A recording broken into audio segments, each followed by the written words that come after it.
आप अगर लाइफ में खुश रहना चाहते हैं, आप अपनी ज़िंदगी को पीसफुल तरीके से जीना चाहते हैं, तो आप भी वो 6 बातें फ़ॉलो करो, जो मैं खुद फ़ॉलो करती हूँ, जिनको मैंने अपने लाइफ के एक्सपीरियंस से सीखा है और सिर्फ़ सीखा ही नहीं, उनको मैंने अपनी लाइफ में अप्लाई भी किया है। उसमें से सबसे पहली है कि लोग मेरे बारे में क्या सोचेंगे, इस बात से आपको बिल्कुल भी फ़र्क नहीं पड़ना चाहिए। क्योंकि आपके आँसुओं से लोगों को फ़र्क नहीं पड़ता, आपके दुखों से लोगों को फ़र्क नहीं पड़ता।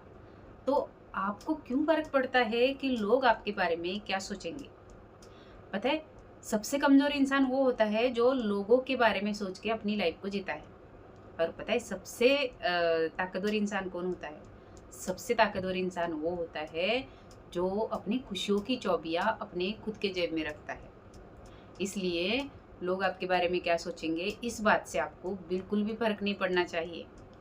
दूसरा हमें ये फ़ॉलो करना है कि कभी भी किसी के ऊपर अन्याय ना करें। लेकिन लेकिन अगर आपके ऊपर अन्याय हो रहा है, कोई आपके ऊपर अन्याय कर रहा है, तो उसको बिल्कुल भी सहन ना करें।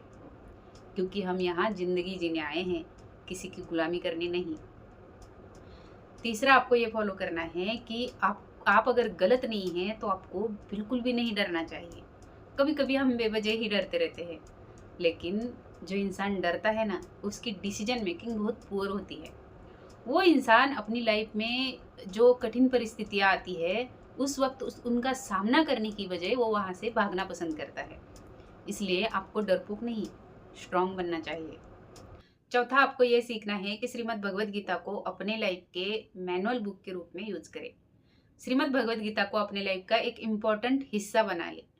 क्योंकि जो इंसान श्रीमद् भगवद गीता को फॉलो करता है ना, वो अपने कर्मों के प्रति बहुत सजग हो जाता है। उसको ये पता होता है कि उसको क्या करना चाहिए और क्या नहीं करना चाहिए। हमारे लाइफ में जो दुख तकलीफ आते हैं, वो कहीं ना कहीं किसी न किसी जन्म के हमारे ही किए हुए बुरे कर्म होते हैं।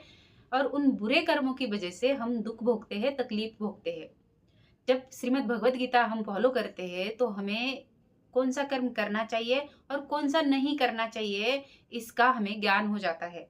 और ज्ञान होने की वजह से हमसे बुरे कर्म नहीं होते। और बुरे कर्म ना होने की वजह से हमें दुख भी भोगने नहीं पड़ते।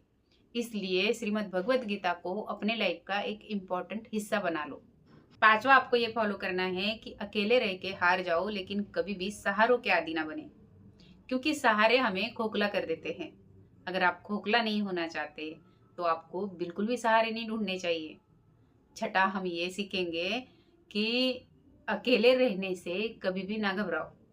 जब हम अकेले होते हैं ना, तो हम खुद से ही बातें करते हैं, खुद के बारे में ही सोचते हैं।